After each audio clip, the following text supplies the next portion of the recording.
Oke, siapa saya share screen. Wih, nervous. Banyak benda yang suruh saya nervous hari ini. Oke. Kita doa-doa lain kita semua baik-baik. Oke, hari ini kita akan belajar tentang orang kaya dan Lazarus yang miskin. Wih, Cak, kenapa saya belum on? Apa?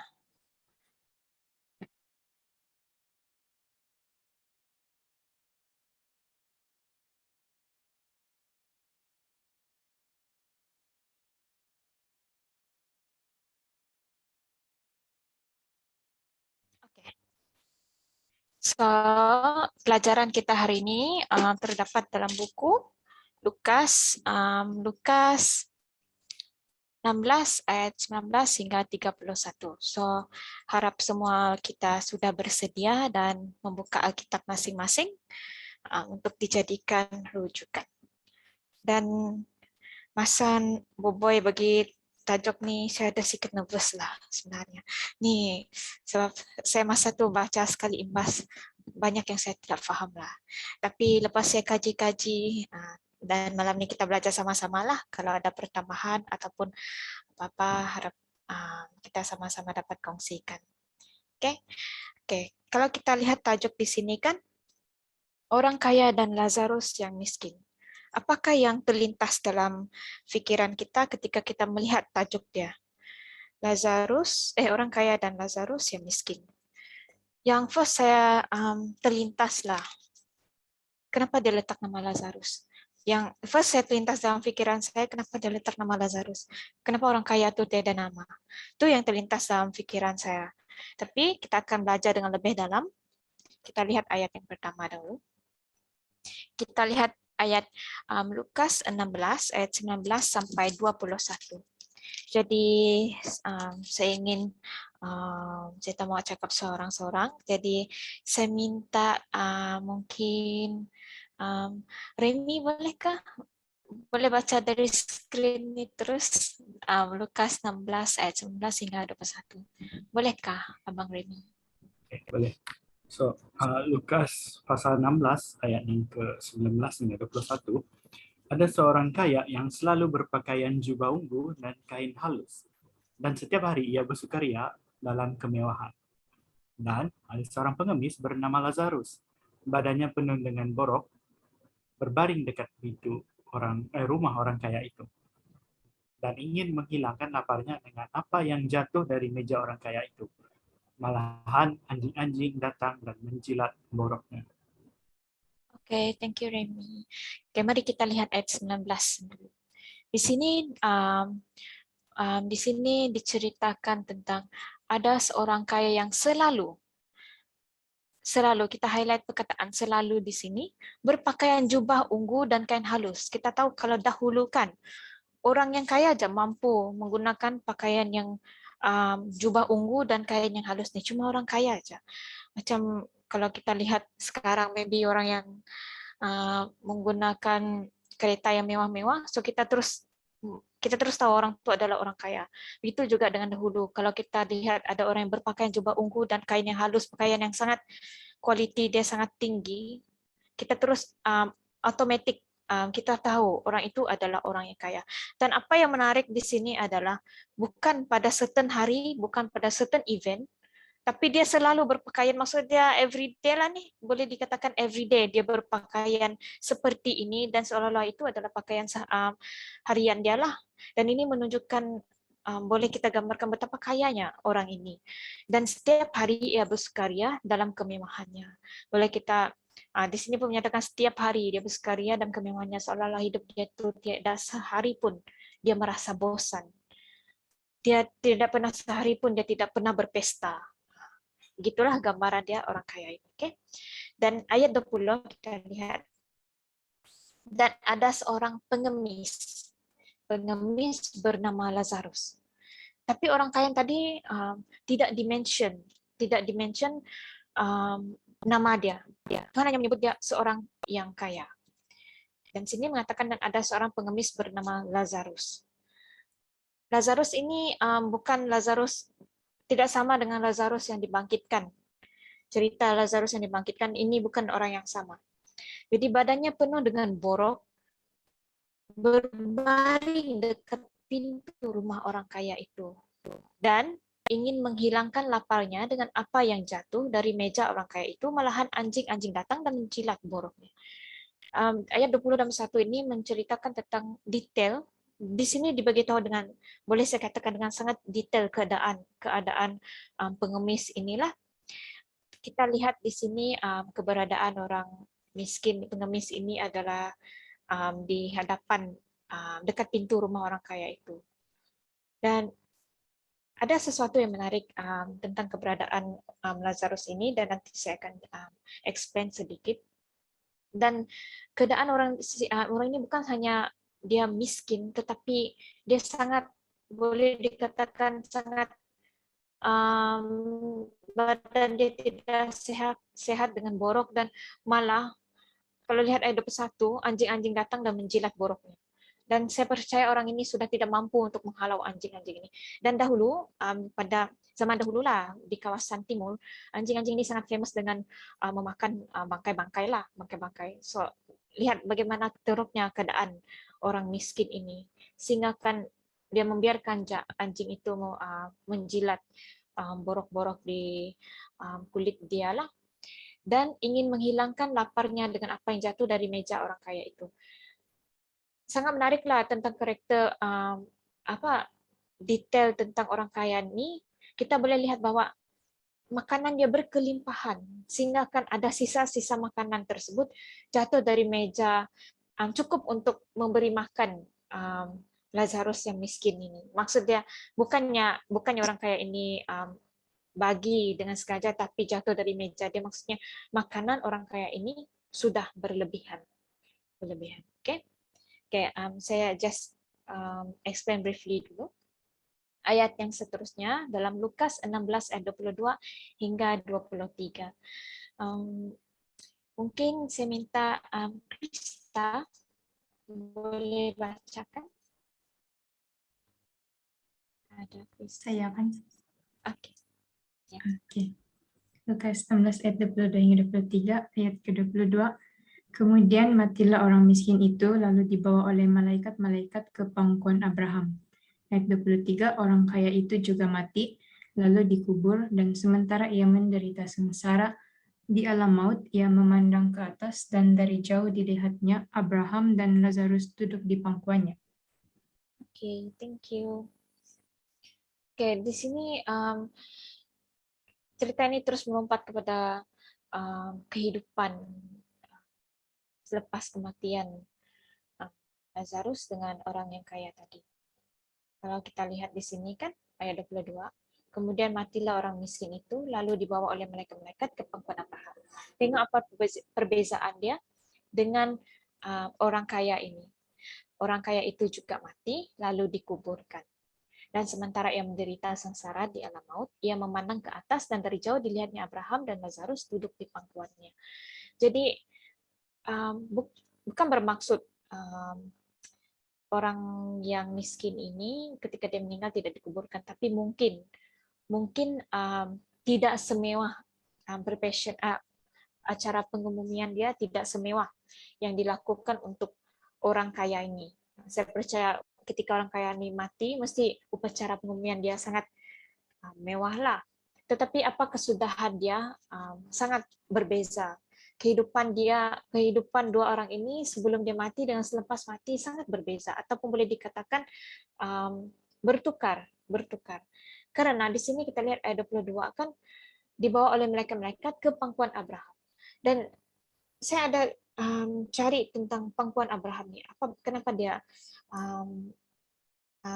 istilah pangkuan Abraham ini? Nanti kita akan lihat. Oke. Dan orang kaya itu dia mati dikuburkan dan dia terus menderita sengsara di alam maut. Alam maut nih apa? Ada saya baca tuh Hades. Saya tak pasti dulu bahasa English ke apa. Nanti kita belajar sama-sama. Oke. Oke, dalam Lukas 16 ayat 24 hingga 25, saya akan bacakan. Lalu ia berseru, katanya, Bapa Abraham, kasihanilah aku. Suruh Lazarus supaya ia mencelup ujung jarinya ke dalam air dan menyejukkan lidahku sebab aku sangat kesakitan dalam nyala api ini. Di sini dia berseru kepada Abraham. Dan saya ada baca di dalam Christ Object Lesson. Di sini kita lihat dia berseru kepada Abraham. Dia cakap, Bapak Abraham, kasihanilah aku. Tapi dia tidak berseru kepada Tuhan. Dia tidak berseru kepada Tuhan, tapi dia berseru kepada Abraham untuk menolongi dia. Dan lihat ayat yang seterusnya. Tapi mungkin dia berseru kepada Abraham untuk meminta pertolongan, untuk minta dikasihani. Tetapi dia tidak meminta pengampunan dari dosa dia. Dia tidak meminta dosa dia diampuni, tetapi apa yang diminta bagi saya masih lagi sedikit bukan selfish, tetapi pertobatan tuh masih belum ada. Di sini dia menyatakan supaya ia mencelupkan ujung jarinya ke dalam air dan menyejukkan lidahku, sebab aku sangat kesakitan dalam nyala api ini. Dalam keadaan yang tersiksa sekalipun, orang kaya ini masih belum lagi sedar, belum lagi ada kesadaran tentang keberadaan dia dalam alam maut, dan dia tidak minta pengampunan, tapi dia meminta Lazarus datang kepada dia, dan itu seolah macam arahan lah kepada Lazarus untuk datang kepada dia, untuk serve dia. Kalau kita lihat ayat 25 pula, tetapi Abraham berkata, anak, ingatlah bahwa engkau telah menerima segala yang baik sewaktu hidupmu, sedangkan Lazarus segala yang buruk. Sekarang ia mendapat hiburan dan engkau sangat menderita. Apakah maksud di sini kalau kita bersukaria di dalam kehidupan di dunia ini, maksudnya nanti di surga akan benda yang sebaliknya terjadi? Adakah berdosa untuk kita hidup dengan penuh kekayaan pada waktu hidup di dunia? Itu persoalannya. Oke, dalam Lukas 16 ayat 26 hingga 28, saya akan bacakan juga ayat 26. Selain daripada itu, di antara kami dan engkau terbentang jurang yang tak terseberangi, supaya mereka yang mau pergi dari sini kepadamu, ataupun mereka yang mau datang dari situ kepada kami tidak dapat menyeberang. Kata orang itu, kalau demikian, aku minta kepadamu Bapa, supaya engkau menyuruh dia ke rumah ayahku. Di sini dia request kepada Abraham supaya Lazarus datang ke rumah bapaknya, ke rumah ayahnya di dunia.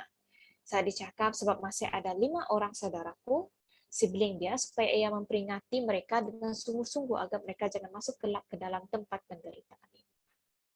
Dan boleh kita lihatlah bahwa orang ini, orang kaya ini, seolah-olah mungkin tidak tahu ataupun tidak pernah mendengar tentang kehidupan selepas mati, ataupun dia ignore ketika message itu disampaikan kepada dia, ketika para nabi-nabi memberitahu kesaksian tentang alam maut ini kepada dia tidak tahu. Sebab di sini dia cakap supaya ia memperingati adik-adik dia, sibling-sibling dia dengan sungguh-sungguh agar mereka jangan masuk ke dalam tempat penderitaan ini. Dan yang menarik, di sini Abraham menyahut dalam ayat 29. Tetapi kata Abraham, ada pada mereka kesaksian Musa dan para nabi. Baiklah mereka mendengarkan kesaksian itu. Ada pada mereka kesaksian Musa dan para nabi. Ketika di dunia ini, di kehidupan sibling dia, ada orang yang menyampaikan tentang kebenaran tersebut, tentang nubuat-nubuat dan tentang kebenaran. Jadi tidak perlulah Lazarus pergi ke sibling orang kaya ini untuk menyampaikan kebenaran tersebut. Jadi jawab orang itu, tidak Bapak Abraham, tetapi jika ada seorang yang datang dari antara orang mati kepada mereka, mereka akan bertobat. Ayat 31. Ketika saya membaca ayat 30 ini kan saya mencakap, oh mungkin juga kalau Lazarus ini datang kepada sibling dia kan, pasti mereka mau percaya, sebab ialah Lazarus ini sudah mati dan kiranya sudah tahu tentang kehidupan selepas mati, dan mestilah orang yang hidup itu akan percaya. Itu yang saya pikir. Lepas itu ayat 31 kata Abraham kepadanya, jika mereka tidak mendengarkan kesaksian Musa dan para nabi, kesaksian Musa dengan para nabi, mereka tidak juga akan mau diyakinkan sekalipun oleh seorang yang bangkit dari antara orang mati. Ingat ketika kita, ini bukan Lazarus ini ya, kebangkitan Lazarus yang internet saya tidak stabil. Oke. Kebangkitan tentang Lazarus kan kalau kita lihat, mungkin kita boleh buka dalam Yohanes. Ada satu ayat dalam Yohanes 12 tentang selepas Yesus membangkitkan Lazarus. Bagaimana respon para imam di situ? Coba. Yohanes 12 ayat 9. Di sini ayat 9 hingga 11. Ketika Yesus telah membangkitkan Lazarus kan, lalu imam-imam kepala bermufakat untuk membunuh Lazarus juga. Sebab karena dia, banyak orang Yahudi meninggalkan mereka dan percaya kepada Yesus. So, even Lazarus yang dalam Yohanes ini telah dibangkitkan pun masih tidak mereka percaya. So tidak ada guna juga kalau Lazarus yang dalam cerita Lukas ini datang ke dunia untuk memberitahukan tentang kebenaran. Saya percaya mungkin sibling dia pun tidak akan percaya. Seperti para imam-imam ketika kebangkitan Lazarus dalam buku Yohanes. Oke, kita berbalik. Di sini kita lihat cerita ini, kita boleh lihat bagaimana kehidupan dua orang yang berbeza sebelum dan selepas mereka mati. Dan yang saya mention tadi kan orang yang kaya ini tidak dimention nama, dan sangat menarik sebab saya percaya Tuhan dia kenal orang ini, bukan kenal, dia tahu nama orang ini, tetapi dia tidak mengenali orang ini. Pahamkah maksud saya? Ada satu ayat tuh, lupa pula, saya lupa cari tadi, tapi mengenai ketika ayat yang mengatakan, mungkin Remy kalau ingat ayat itu dekat mana, kamu berseru-seru kepadaku Tuhan, Tuhan, tapi Tuhan bilang dia tidak kenal. Dia tidak kenal. Saya coba cari ya. Saya tiba-tiba teringat ayat dalam Matius itu, dan ayat ini sangat menyentap hati saya.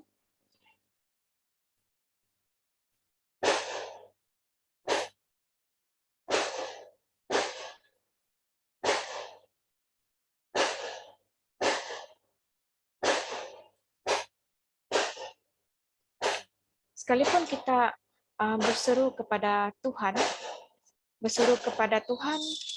tapi kalau kita tidak melakukan kebenaran Dia, maksudnya sekalipun kita melakukan ibadah kita, tapi kalau kita tidak hidup dalam kebenaran, Tuhan tidak akan mengenal. Ketika kita datang semasa kedatangan Tuhan Yesus kedua kalinya nanti, bagaimanakah jawaban Tuhan? Bagaimana respon Tuhan kepada kita? Thank you, Remy. Dalam Matius 7 ayat 21 mengatakan, bukan setiap orang yang berseru kepadaku Tuhan, Tuhan akan masuk ke dalam kerajaan syurga, melainkan dia yang melakukan kehendak Bapa-Ku yang di syurga. Kalau tengok ayat 23, Matius 7 ayat 23, pada waktu itulah aku akan berterus terang kepada mereka dan berkata, aku tidak pernah mengenal kamu.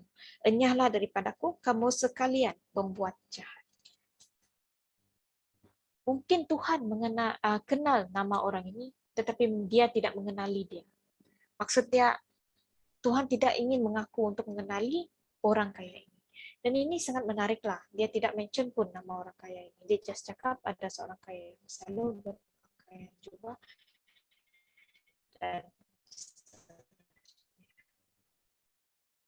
Oke. Dan kita lihat bagaimana dalam ayat ini kenapa nama Lazarus? Apa maksud nama Lazarus nih?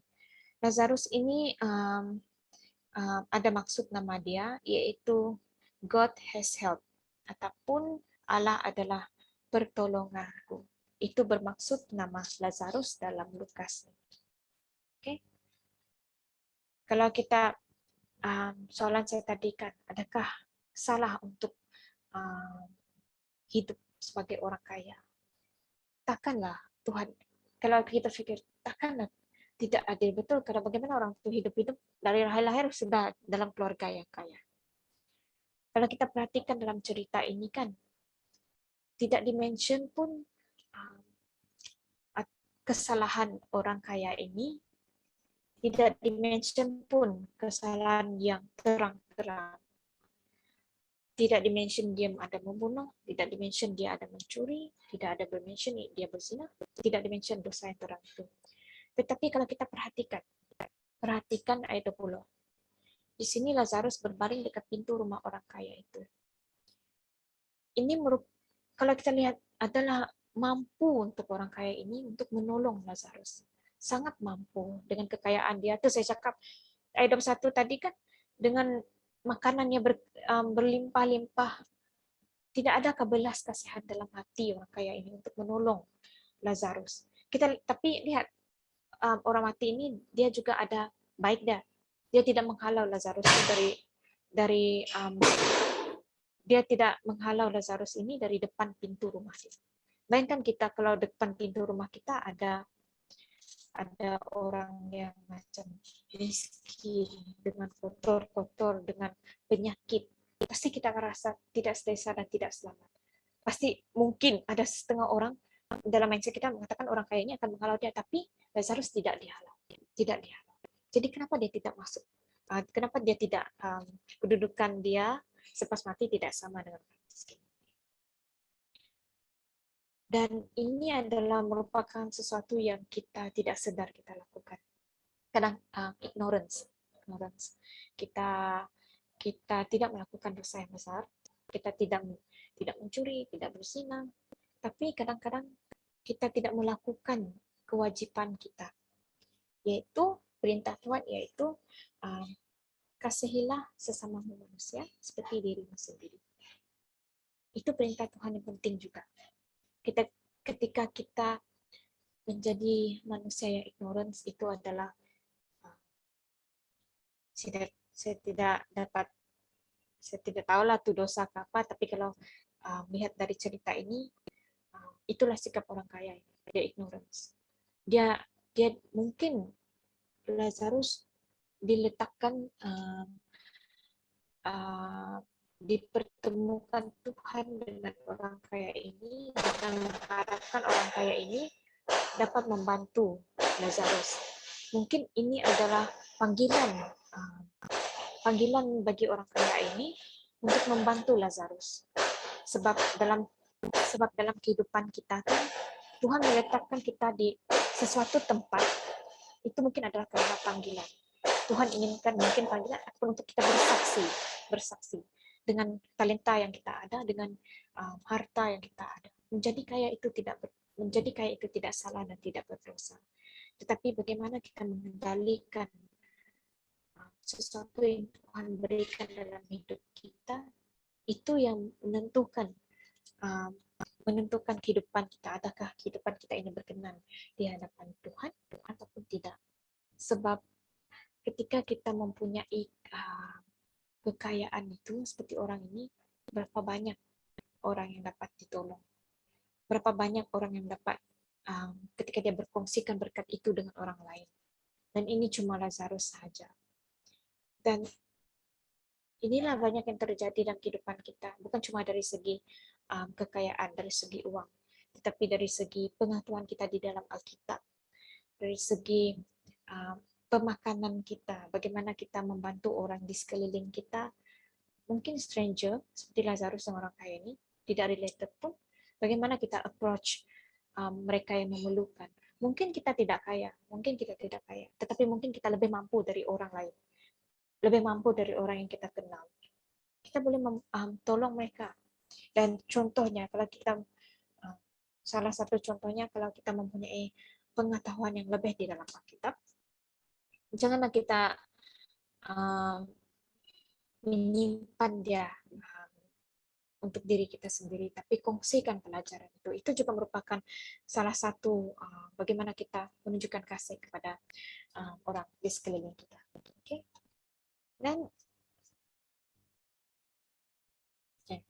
Dan kita lihat ayat yang ayat 9 ini kan tadi orang kaya itu beritahu kepada Abraham suruh Lazarus turun kepada sibling dia. Ini banyak yang terjadi dalam kehidupan kita pada saat ini juga, ketika banyak kesaksian.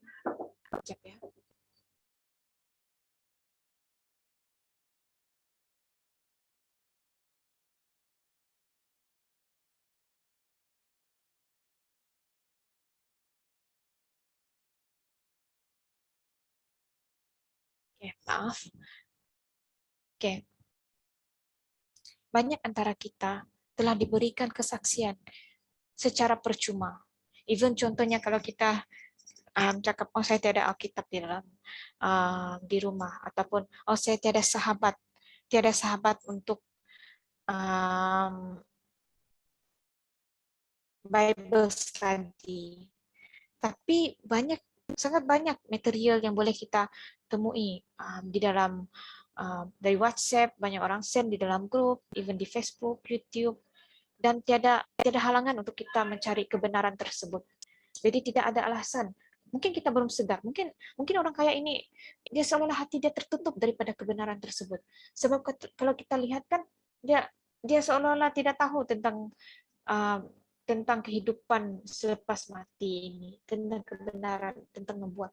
Dan mungkin juga tidak mustahil pada saat ini ada juga orang seperti orang kaya ini tidak tahu akan kebenaran. Ini juga sikap ignorance.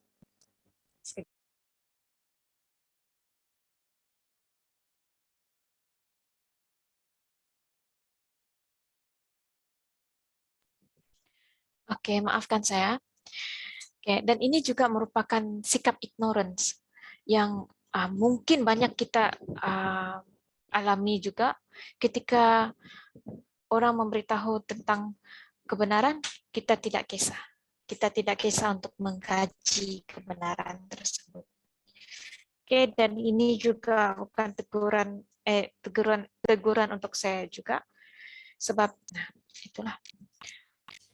Sekejap ya.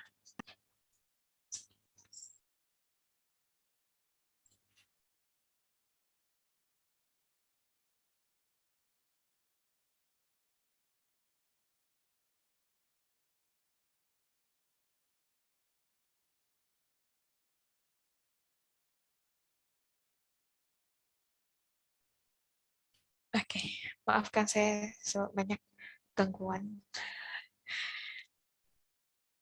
Oke.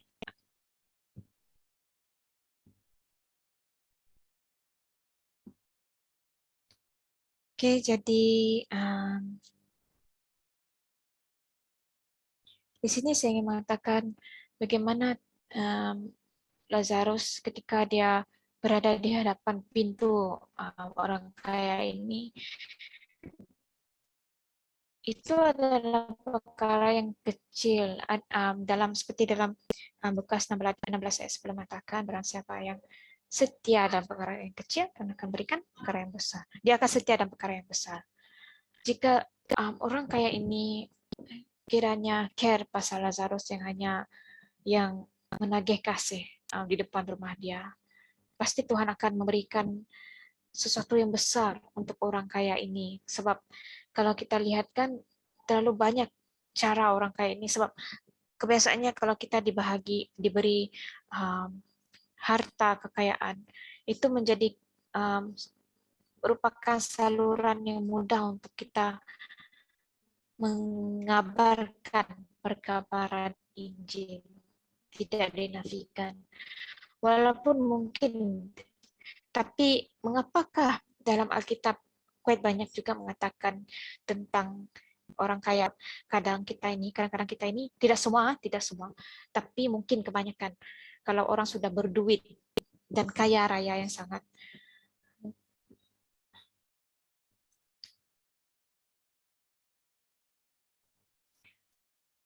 Orang kaya ini lebih mudah untuk menyombongkan diri mereka, dan menjauh daripada Tuhan dan tidak melakukan penginjilan itu. Sebab kadang-kadang bila kita susah, kita mencari Tuhan dengan sungguh-sungguh. Dan ketika kita merasa senang, kadang-kadang sukar untuk kita memberi memberi invest dalam pelayanan dan dalam mengabarkan perkabaran Injil. Oke. Jadi banyak yang boleh kita pelajari daripada cerita pada malam ini, pelajaran Alkitab.